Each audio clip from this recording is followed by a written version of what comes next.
So thank you everyone for joining today's Societies and Sports Clubs Communication, Social Media and Website training.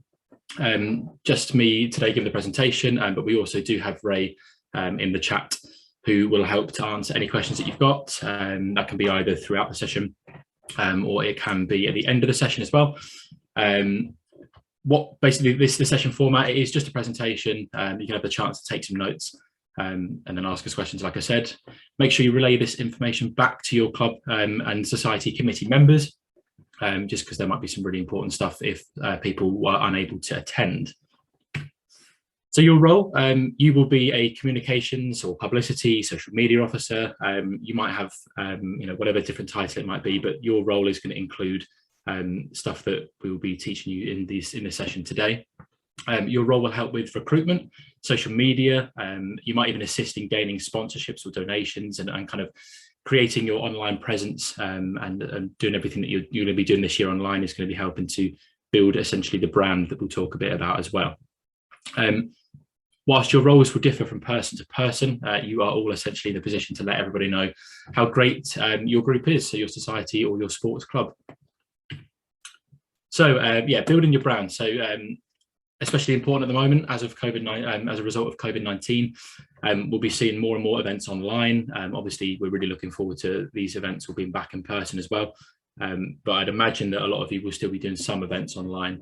That might be for a various number of reasons. That might be because you found that some work really well online. And it might also be just because you're aware that some people might not feel quite comfortable about coming back to in-person events yet. And if you hadn't thought of that, take a moment to think about that and assess whether some events can be online or whether you can also do some events online as well as in person. Branding can be the deciding factor for people. Obviously, this often applies for consumers when you're buying something, but it'll also apply for kind of neutrals in societies or sports clubs that don't really have a preference on what they want to join, but they're just looking to join certain things. So you've got to really make sure that your brand and your society or your sports club stands out to get those members in. There's a little link there if you want to take a look when you can download this presentation later. But in a 2015 Global Nielsen survey, almost 60% of shoppers said they actively buy from brands they know, and 21% said they bought a product because they liked the brand. So again, people might not be buying as much from you. It might not be about products, but something that they like, something that is visible, something that looks good is going to be really, really appealing. And could be the deciding factor for people joining your society or club as opposed to another one. Yeah, so it'd be key to catching the eye of new students or perhaps even returning students who haven't engaged in societies or clubs yet. Again, this is really important with what's happened with COVID. Essentially this year we have two sets of freshers almost because the people that are going into second year now, they've not had those opportunities that people have had in previous years when they've been a first year. So it's going to be really, really important this year to kind of get it right, get online, make yourself stand out and go from there. When you establish your brand, you'll want to consider a number of things. So, some of the examples I've listed here.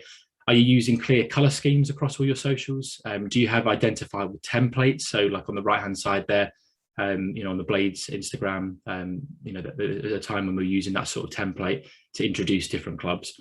Are your posts text heavy? It's not a problem if they are. Sometimes it can be to do with the information. You'll see on the left-hand side there, some of the posts that we've made on the society's Instagram account have been text heavy. Sometimes that needs to be the case, but as long as it's still looking good and it's still in the right font, it won't matter too much. Do you have reoccurring themes? This could be when you're doing when we're all doing the elections, kind of in February, March time, you might use a certain color scheme or you might use a certain template as a reoccurring theme to introduce certain roles, or when people have got those roles, when people have been elected. I've seen a lot of people doing it already on social media over the summer, and it's been really great.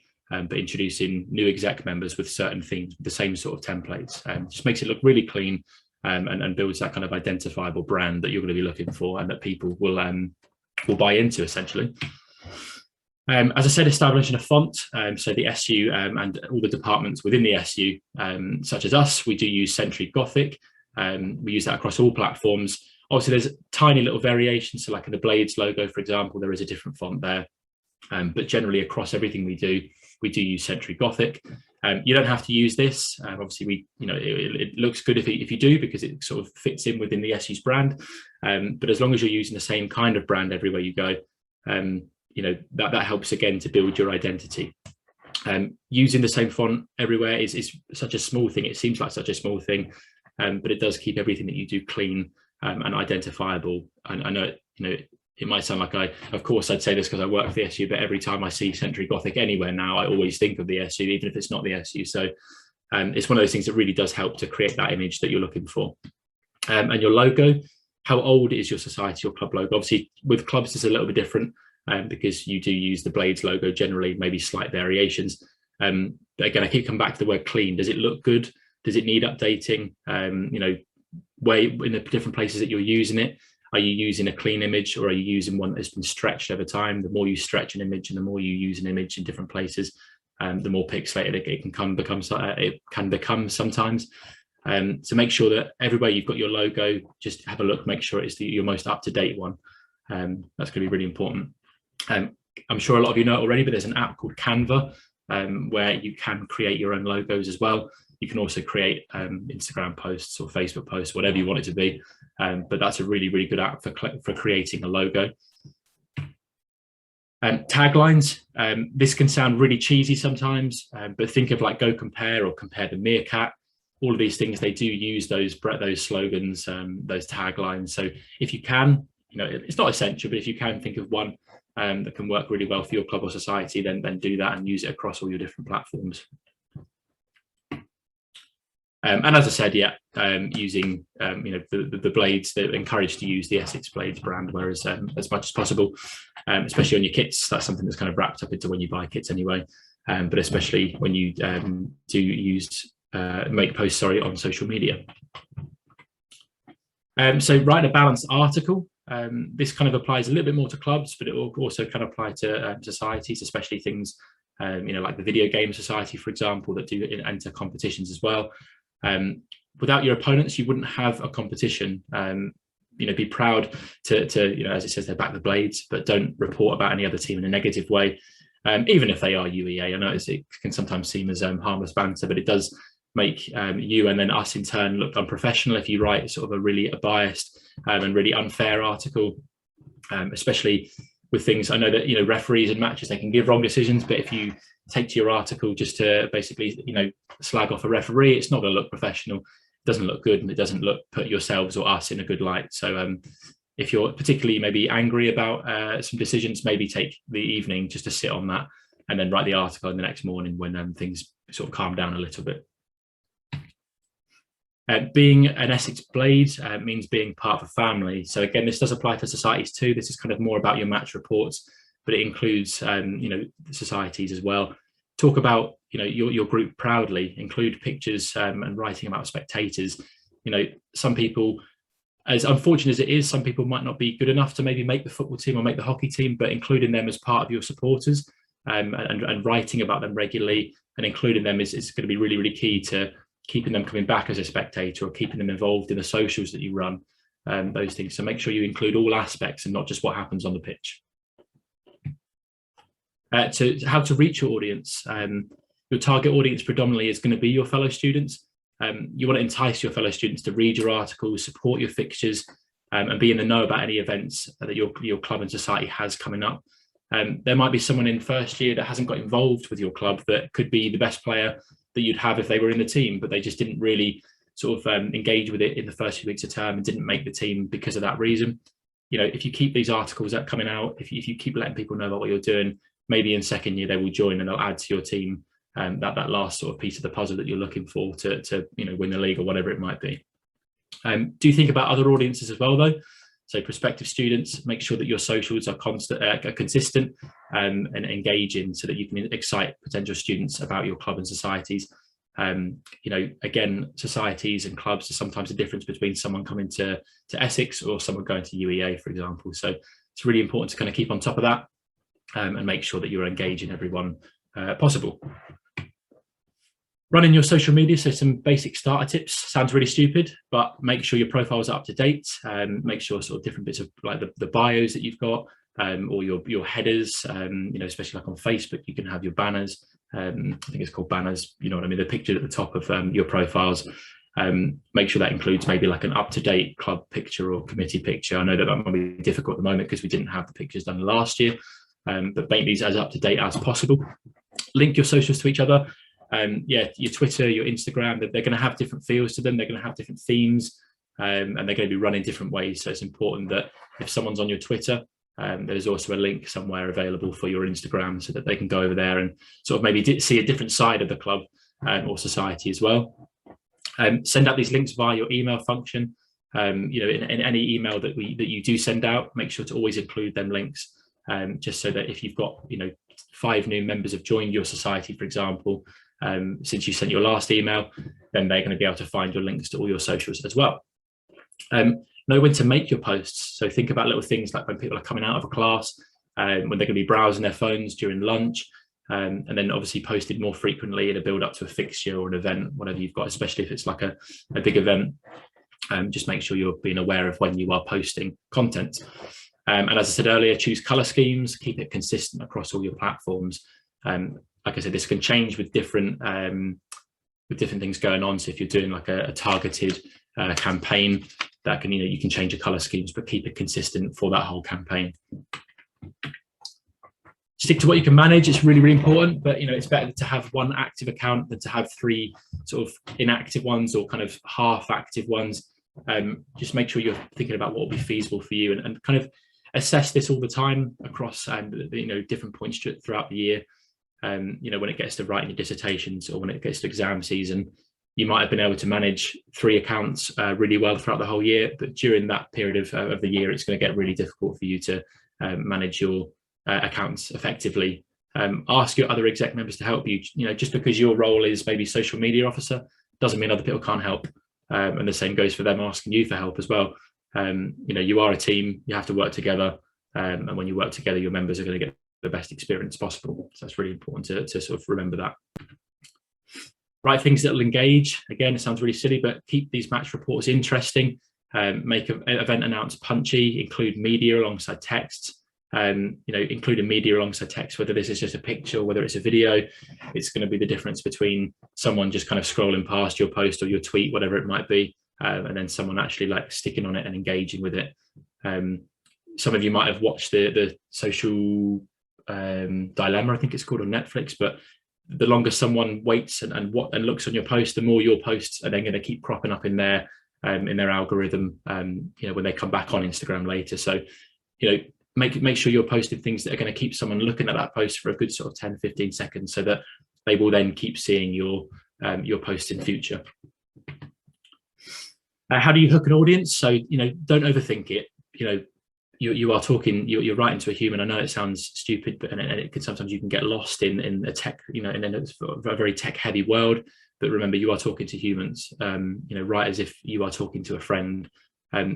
Use a bit of bait as the first line of your posts. You know, people do this with YouTube videos, as well as, you know, clickbait is a very well known term.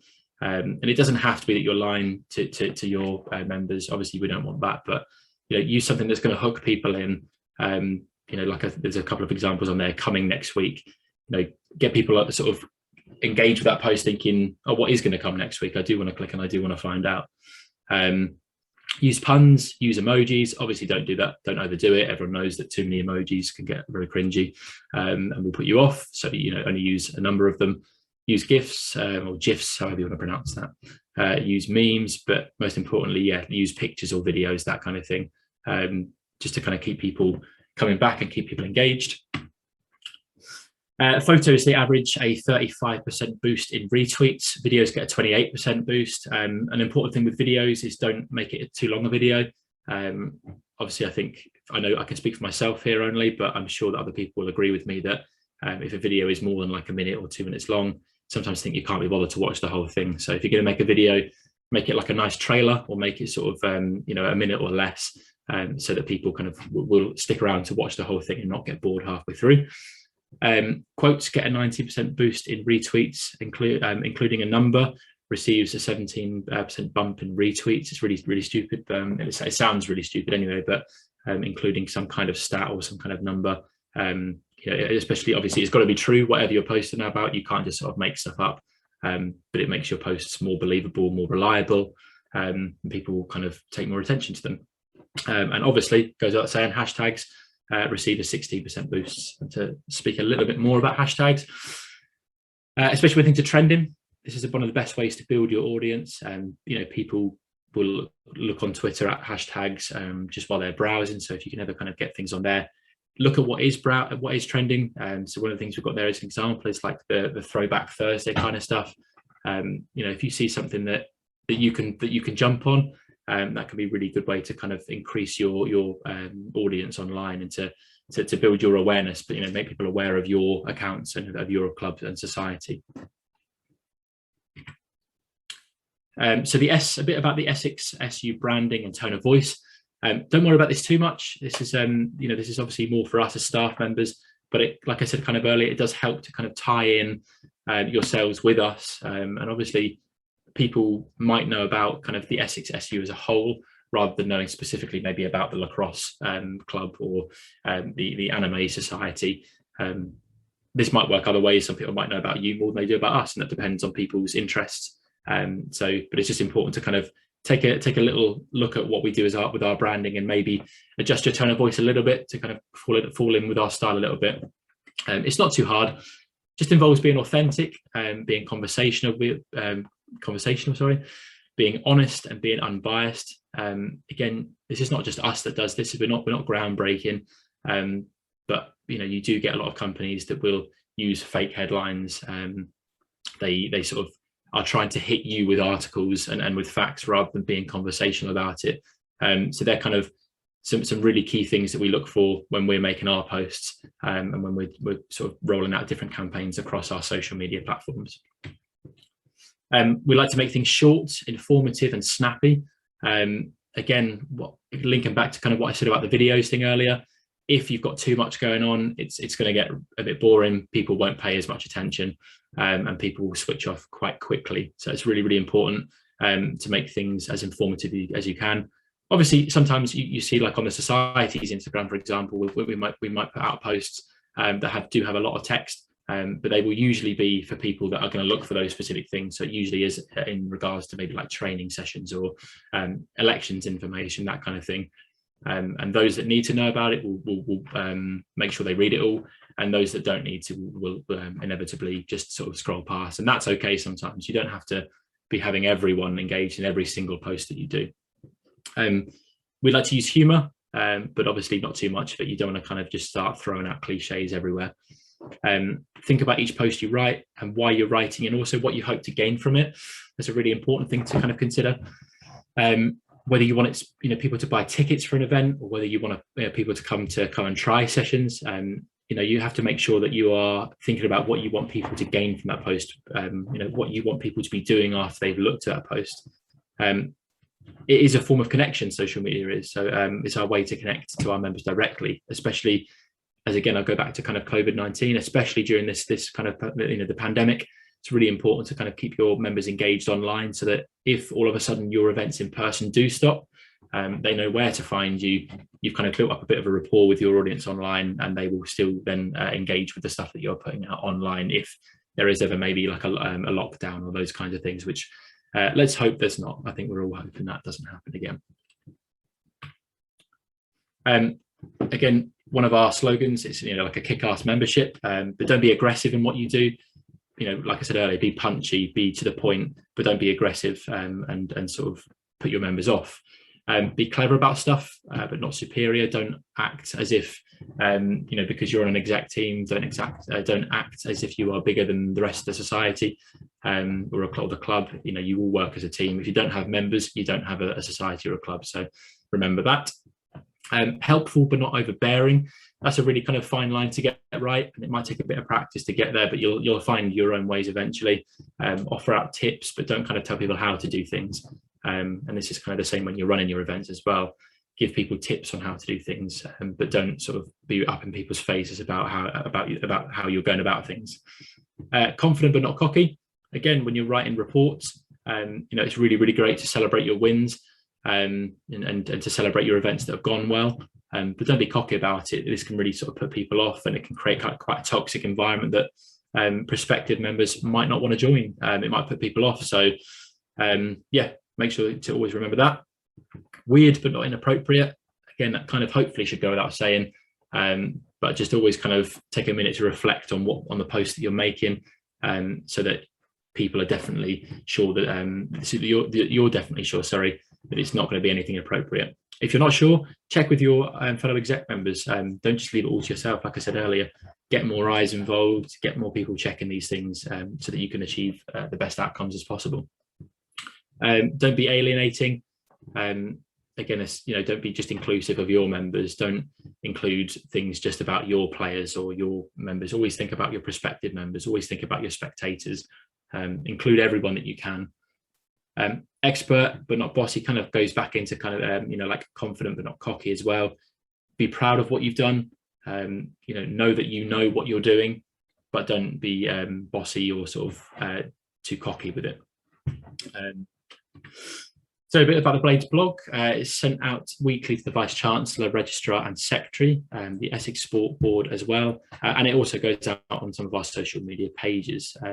Any club or team that wants to be involved and be included in this, you should send your match report and your event summary to the Blades Essex or before the blog is published on a Friday, or you can also use the type form, which we will be linking to the website shortly. We're just figuring out a few things at the moment. But you can use that to submit all the details about your match, and we can get that in the Blades blog for you. Photos and videos are always welcome.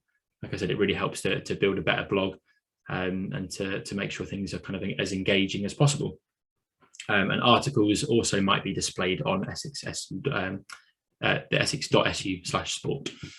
Make sure that you're always getting permission from people when you put these things, when you submit these things to us, or you put things online as well. It's really, really important to make sure that anyone that's in a picture that you post or a video that you post or that you send to us, just make sure that you've got their permission to do that. With society social media, like I said, whilst numbers don't always mean everything, having a boost from an account with a bit of a larger following can sometimes be a big help when you're promoting an event or when you're celebrating achievements. So if you do have anything that you'd like us to promote for you as well, then you just have to complete the social media request. I've got on there that it's the Society's landing page. Just forgot to change that a little bit, but it is on the Student Activities Exec Resources page now. You can find that, and then just make sure again to include any pictures or videos that you want. We'd also just suggest, in the same way that you might reach out for sponsorships or contracts or agreements, sorry, like donations, you want to also reach out to other companies or organisations that have got similar interests to you, especially if there's anything in the local area. The example I've given there is show choir or the choir societies. You can reach out to the Colchester Operatic Society and see if there's anything that you can do there, whether that's kind of doing something together, like an event together maybe, or whether that might be just using each other's social platforms to post about each other, can really help to build up those relationships within the wider community as well. The social media charter, this is something that will be sent out as part of a compulsory documents pack, essentially, that will be going out hopefully next week as a DocuSign. It's a guide of do's and don'ts for sports clubs and societies that you need to follow. Basically, it's really basic stuff on there that, again, hopefully will be pretty much standard knowledge for all of you when you're running your social media accounts. But it's just really important to know. We don't consistently monitor your society or club pages. We do have a look every now and then, but normally that's to see if we can take anything and share on our stories. We're not really monitoring to look for bad stuff, but we will step in to ask if you have to remove something, if that is necessary for you to do so. You're representing your club, but also the SU and obviously the university at all times. So we have to kind of make sure that we're looking out for anything that could cause reputational damage, and ask you to remove that if necessary. But hopefully we don't ever need to do that. Yeah, so good social media practice. So just to kind of wrap a few things up in terms of social media, make sure you're not accidentally linking personal accounts to your club or society accounts too. We do see that happen sometimes, and you end up posting about your day out to London on your Blades account, and it's going to cause a little bit of confusion and obviously just not fit within what you're trying to build as your brand. Don't have multiple accounts for one club. It's something we do sort of recommend against.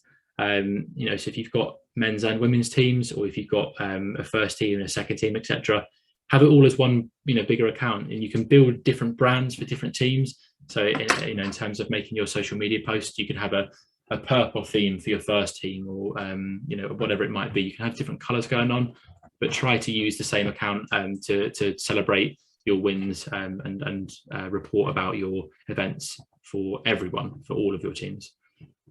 Goes without saying, but avoid any abusive or discriminatory language or inappropriate content. That includes sharing other articles, even if you didn't write the article or if you didn't make the post. Just don't share it if you're not sure whether it's appropriate content. Goes without saying as well, but if you do see any of this, and that comes from, even if it's another one of your exec members has made a post that you're not quite happy about, please do get in touch with us and we can sort of hopefully jump in if you're not quite confident to do so yourself. Good practice, obviously, creating stories. A lot of people will engage with stories, using hashtags, using up-to-date photos, and using videos, especially promo videos. If you can create any of these sort of things in the next month or so, or even in the next 2 weeks or so, really, I guess, because of when people are going to be starting university, then this would be something we'd really recommend you try and do. So a little bit about some of the functions that you have on your individual club and society pages. So you've got messaging admin. That'll be one of your key tools for communicating with your members this year. It's an internal email system that contacts all members of your clubs and societies via the website without the need for you to type everyone's email addresses. So if you're, instead of doing this like on Outlook, for example, and sort of having to go through that really tedious process of adding everyone in, you will have the function to do this through your admin rights. To use this, you'll just have to log into the SU website just the same way as you would if you wanted to buy a membership or if you wanted to purchase a ticket for a night out. You'll have the option in the top right corner, as shown in the picture there, where it will say site admin. When you click this, your club or society name should appear. It should say basically, hockey admin tools or something like that. If it doesn't, it means that we haven't applied admin privileges to your page yet, to your profile yet, sorry. We go through these kind of in bulk in different spells. So it might just be that either when we last did it, you hadn't bought your membership, we couldn't apply that. If you need it urgently and you have got your membership, then please just get in touch and we can quickly do that for you. Otherwise, we are trying to kind of keep routinely monitoring that as we go. Yes, just make sure you've got your membership so that we can apply those rights to you. Once you've then clicked on that bit, it will then bring you to this kind of little array of options, and you can then just click messages. You have to choose send email, and you can also check your drafts and send items from this main messages page. So if you if you started typing out something and you think I'm going to come back to it later, include some more info about something else, you can also access them there. Yeah, basically then after that point, yeah, you can just, you have to click a little button that says to, and then you click all your members, or you can click select members and then type out your email and send. It's really as simple as that. Editing your own individual pages. This is important because it helps to create this brand, it creates a more inviting and professional look. You'll need to go back to the same control panel that you did before when you went to send an email, but instead this time you can click on edit details. Once you're at this page, you can then shape the page to how you want it to look. So the logo bit will change whatever is in that banner at the top. We usually just sort of say to put like a solid block color in there because it is really annoying to try and put a picture in this bit. If you want to, you can try and create a picture in so 1024 times 250, those being the pixel sizes.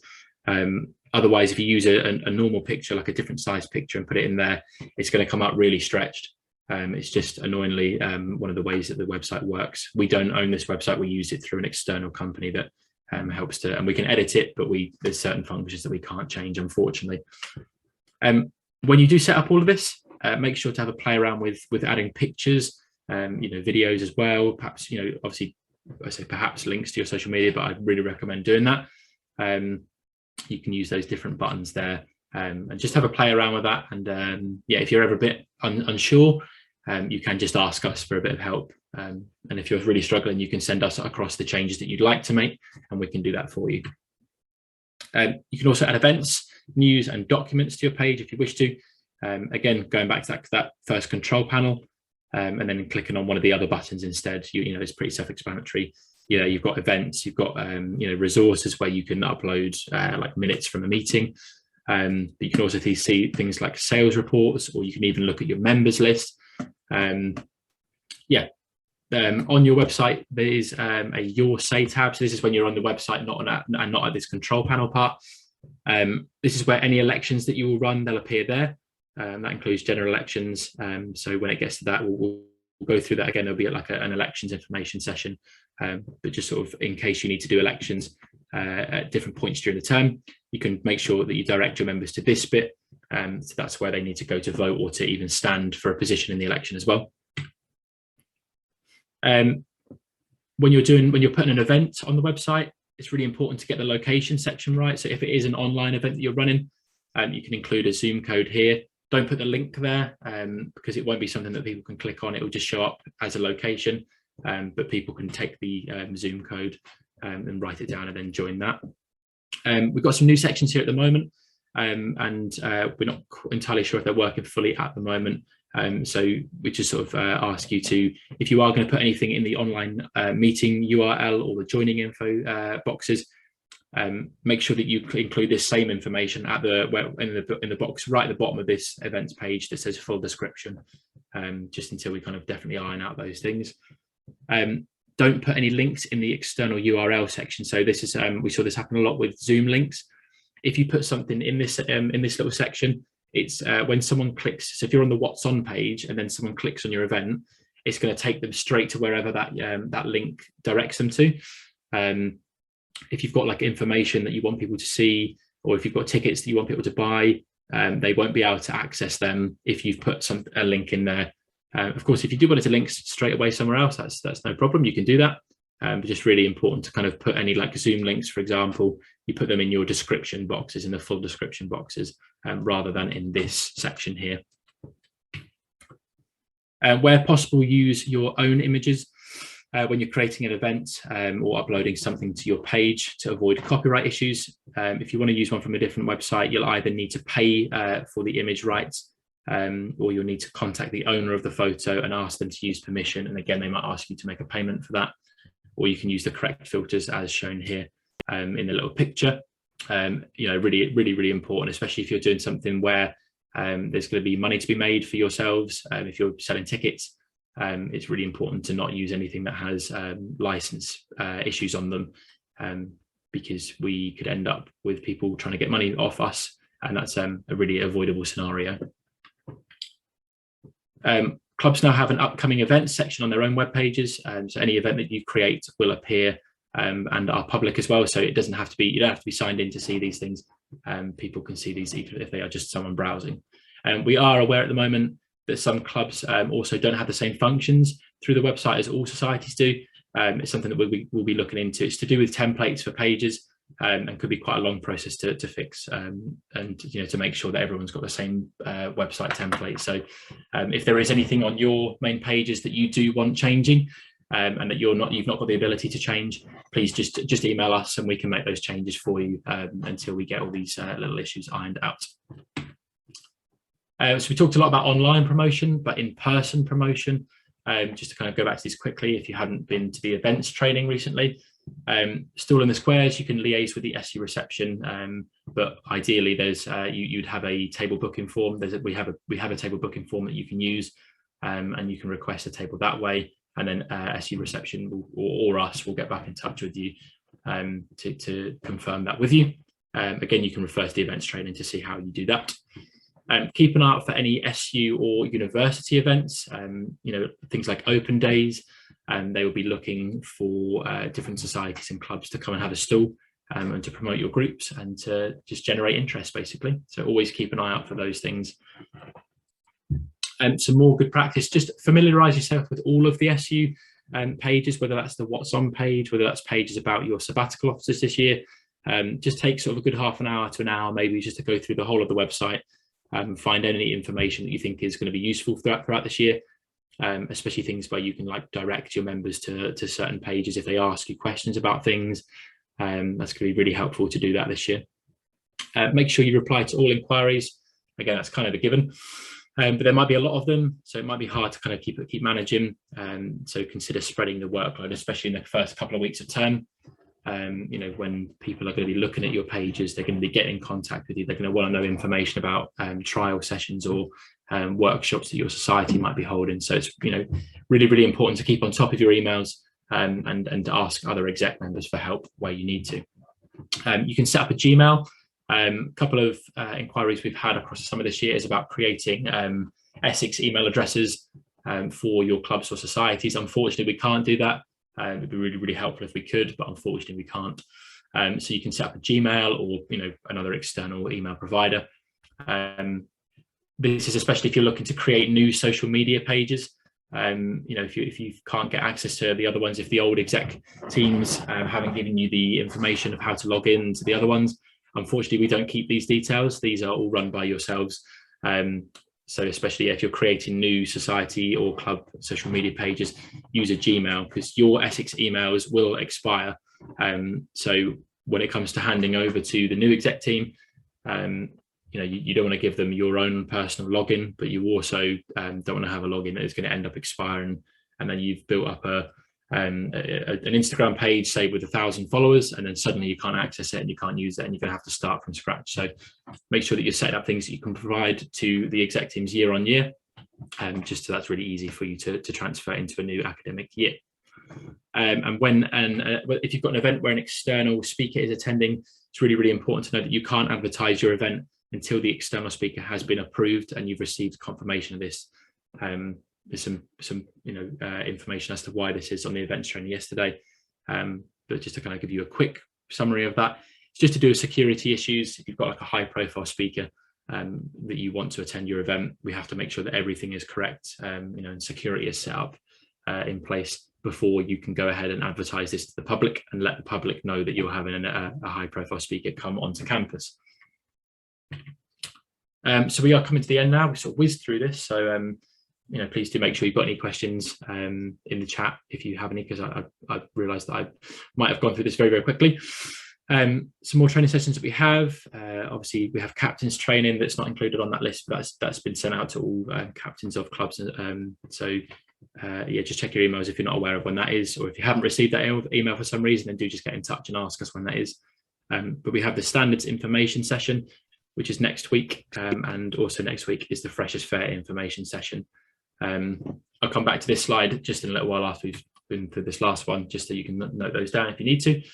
But that is the end of the session. I said it was quite a quick one. I wasn't expecting it to be this quick, but thank you for attending. Like I said, if you've got any questions, you can unmute yourself now and ask, or you can put them in the chat, or you can email us later if you think of it. The slides will be available online soon at the address given below. That will take you to the exec resources page, where you'll find a little button that says comms, social media and website training, and you can click on there and you'll be able to find this video. You can be able to download the presentation, and you'll be able to view any question and answers that come up from this. So yeah, if you have no questions, then thank you very much. Enjoy the rest of your day and enjoy your weekend, and hopefully see you at some of the information sessions next week as well. Thank you.